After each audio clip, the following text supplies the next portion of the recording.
بسم اللہ الرحمن الرحیم۔ نبی کریم صلی اللہ علیہ وآلہ وسلم تہجد کی نماز سفر و حضر کسی حال میں نہیں چھوڑتے تھے۔ جب کبھی آپ پر نیند کا غلبہ ہو جاتا یا کوئی تکلیف ہو جاتی تو دن میں 12 رکعتیں پڑھ لیتے۔ ہم نے شیخ الاسلام ابن تیمیہ رحمۃ اللہ علیہ کو اس دلیل کے متعلق فرماتے سنا کہ وتر اپنے محل سے قضا ہو جانے کے بعد قضا نہیں ہوتی، جس طرح تحیۃ المسجد، نماز کسوف اور نماز استسقاء وغیرہ ہے، کیونکہ اس سے مقصود یہ ہے کہ رات کی آخری نماز وتر ہو۔ آپ صلی اللہ علیہ وآلہ وسلم نماز تہجد میں 11 یا 13 رکعتیں پڑھتے تھے۔ 11 رکعتوں پر اتفاق ہے اور آخری 2 رکعتوں کے بارے میں اختلاف ہے کہ وہ فجر کی 2 سنتیں تھیں یا کوئی اور نماز تھی۔ اس طرح جب فرائض اور ان سنن موقدہ کو جمع کیا جائے جن پر آپ مواظبت کرتے تھے تو مجموعی طور پر 40 رکعتیں ہوتی ہیں۔ اس کے علاوہ کوئی نماز پڑھی تو پابندی سے نہیں پڑھی۔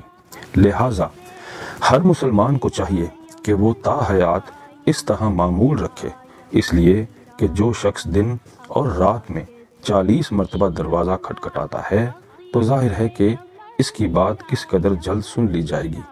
نبی کریم صلی اللہ علیہ وآلہ وسلم جب رات کے وقت جاگتے تو یہ دعا پڑھتے تھے: بسم اللہ الرحمن الرحیم، لا الہ الا انت سبحانک اللہم استغفرک لذنبی واسألک رحمتک، اللہم زدنی علما ولا تزغ قلبی بعد اذ ہدیتنی وہب لی من لدنک رحمہ انک انت الوہاب۔ تیرے علاوہ کوئی معبود نہیں، تو پاک ہے۔ اے اللہ، میں تجھ سے اپنے گناہوں کی بخشش چاہتا ہوں اور تجھ سے تیری رحمت طلب کرتا ہوں۔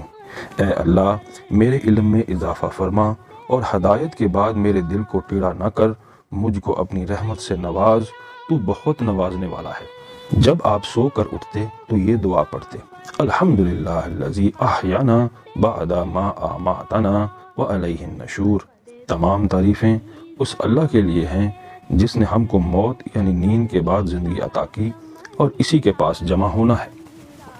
پھر اس کے بعد آپ صلی اللہ علیہ وآلہ وسلم مسواک فرماتے۔ بسا اوقات سورہ آل عمران کی آخری 10 آیاتیں ان فی خلق السماوات والارض سے آخر سورہ تک تلاوت فرماتے تھے۔ پھر وضو کرتے اور مختصر 2 رکعتیں نماز پڑھتے۔ حضرت ابو ہریرہ رضی اللہ عنہ کی روایت سے اسے پڑھنے کا حکم معلوم ہوتا ہے۔ جب رات آدھی گزر جاتی اور اس سے قبل یا اس کے بعد آپ اٹھتے، اور اکثر اوقات اس وقت اٹھتے جب آواز دینے والے یعنی مرغ کی آواز سنتے، اور وہ اکثر نصف ثانی یعنی رات کے آخری نصف میں آواز لگاتا، تو آپ اپنا ورد کئی حصوں میں کر دیتے اور کبھی مسلسل جاری رکھتے، اور یہی زیادہ تر ہوتا۔ کئی حصوں میں ادا کرنے کی صورت حضرت ابن عباس سے یہ بتائی ہے کہ 2 رکعت نماز ادا کر کے آپ صلی اللہ علیہ وآلہ وسلم سو جاتے تھے۔ اس طرح 3 مرتبہ میں 6 رکعتیں ادا فرماتے تھے اور ہر مرتبہ اٹھ کر مسواک اور وضو کرتے، پھر 3 رکعت وتر ادا کرتے۔ آپ صلی اللہ علیہ وآلہ وسلم وتر کئی طرح پڑھتے تھے۔ ایک کیفیت کا ذکر ابھی ہوا ہے۔ دوسری صورت یہ ہے کہ آپ 8 رکعتیں اس طور پر پڑھتے تھے کہ ہر 2 رکعت پر سلام پھیرتے تھے، پھر مسلسل 5 رکعت بطور وتر پڑھتے، صرف آخر میں تشہد کے لیے بیٹھتے تھے۔ تیسری صورت یہ ہے کہ 9 رکعت اس طرح پڑھتے تھے کہ 8 رکعت مسلسل پڑھتے اور صرف 8ویں رکعت کے آخر میں بیٹھتے اور اللہ تعالیٰ کی حمد و ثنا کرتے، دعا مانگتے اور پھر بغیر سلام پھیرے کھڑے ہو جاتے۔ پھر 9ویں رکعت میں تشہد پڑھتے اور سلام پھیر دیتے، سلام پھیرنے کے بعد 2 رکعت نماز پڑھتے۔ چوتھی صورت یہ ہے کہ مذکورہ ہی طریقے سے 7 رکعتیں پڑھتے، پھر اس کے بعد 2 رکعتیں بیٹھ کر پڑھتے تھے۔ 5ویں صورت 2 رکعت پڑھ کر آخر میں 3 رکعت وتر پڑھ لیتے، جن میں قضا یا تشہد کا فاصلہ نہ ہوتا۔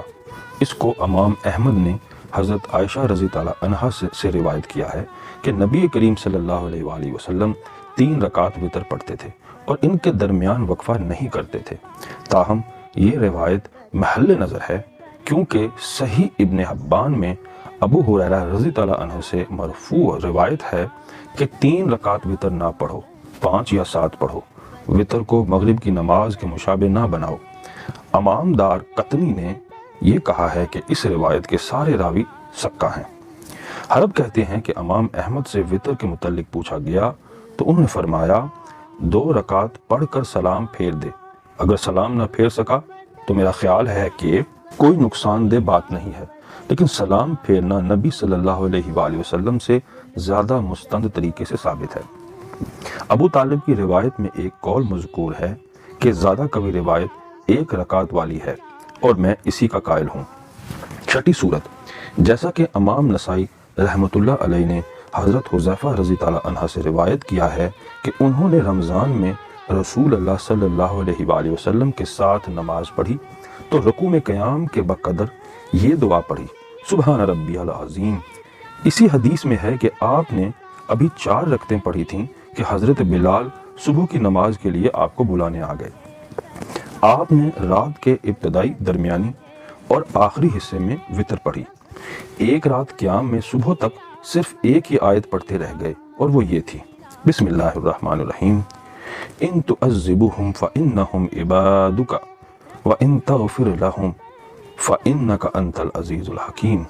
اگر تو ان کو عذاب دے گا تو وہ تیرے ہی بندے ہیں، اور اگر ان کو بخش دے تو غالب حکمت والا ہے۔ رات میں آپ کی نماز 3 طرح کی ہوتی تھی۔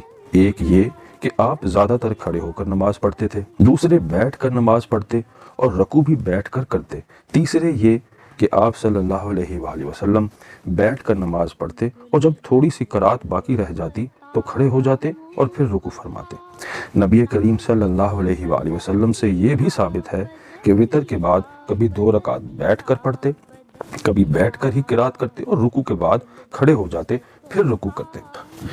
اس حدیث سے بہت لوگوں کو اشکال ہوا اور انہوں نے حضرت صلی اللہ علیہ وآلہ وسلم کے اس ارشاد کو کہ رات کی آخری نماز وطر بناؤ کما عارض سمجھ لیا۔ امام احمد فرماتے ہیں کہ میں ان 2 رکعتوں کو نہ پڑھتا ہوں اور نہ کسی کو پڑھنے سے منع کرتا ہوں۔ امام مالک نے تو ان دونوں رکعتوں کا انکار کیا ہے، لیکن صحیح صورت یہ ہے کہ نماز وطر مستقل عبادت ہے اور وطر کے بعد 2 رکعتیں مغرب کی سنتوں کی طرح ہیں۔ اس طرح مذکورہ دونوں رکعتیں وطر کی تکمیل کا درجہ رکھتی ہیں، کوئی مستقل حیثیت نہیں رکھتی۔ وطر میں نبی کریم صلی اللہ علیہ وآلہ وسلم سے قنوت ثابت نہیں، صرف ابن ماجہ کی ایک حدیث میں اس کا ذکر ہے۔ امام احمد کہتے ہیں کہ اس سلسلے میں حضرت صلی اللہ علیہ وآلہ وسلم سے کچھ ثابت نہیں، لیکن حضرت عمر رضی اللہ عنہ پورے سال دعائے قنوت پڑھا کرتے تھے۔ اصحاب سنن نے قنوت پڑھنے کے سلسلے میں حضرت حسن بن علی رضی اللہ عنہ کی حدیث کو روایت کیا ہے۔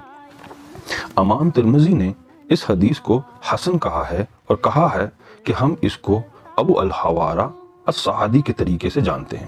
نماز وطر میں دعائے قنوت پڑھنا حضرت عمر، حضرت ابی ابن کعب اور حضرت ابن مسعود رضی اللہ عنہ سے ثابت ہے۔ امام ابو داؤد اور امام نسائی نے ابی بن کعب سے روایت کیا ہے کہ رسول اللہ صلی اللہ علیہ وآلہ وسلم وطر میں سورہ اعلیٰ، سورہ الکافرون اور سورہ اخلاص پڑھا کرتے تھے اور سلام پھیرنے کے بعد 3 مرتبہ سبحان الملک القدوس کہا کرتے تھے، تیسری مرتبہ قدر آواز کھینچ کر پڑھا کرتے تھے۔ نبی کریم صلی اللہ علیہ وآلہ وسلم سورہ ترتیل سے پڑھتے تھے، خواہ وہ بڑی سے بڑی کیوں نہ ہو۔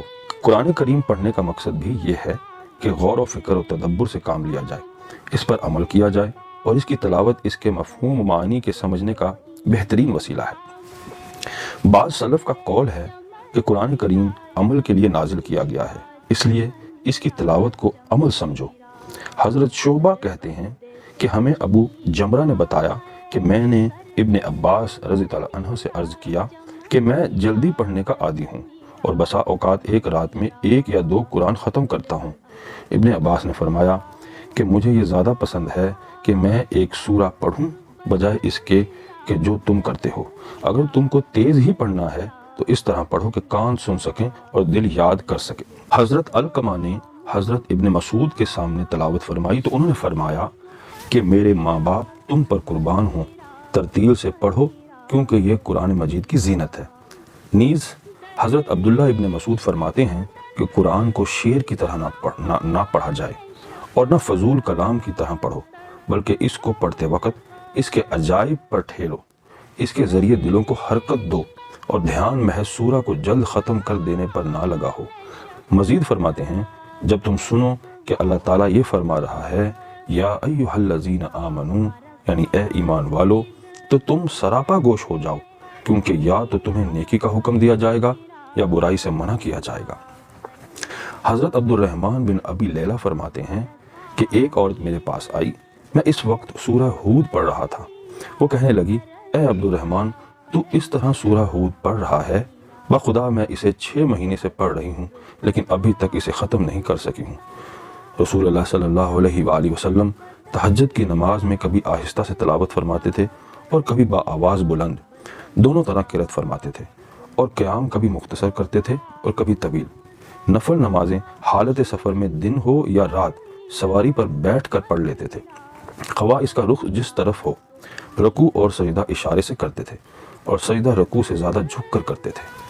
اللہ آپ کو اور مجھے نبی کریم صلی اللہ علیہ وآلہ وسلم کے اسوہ حسنہ پر چلنے والا بنائے، آمین یا رب العالمین۔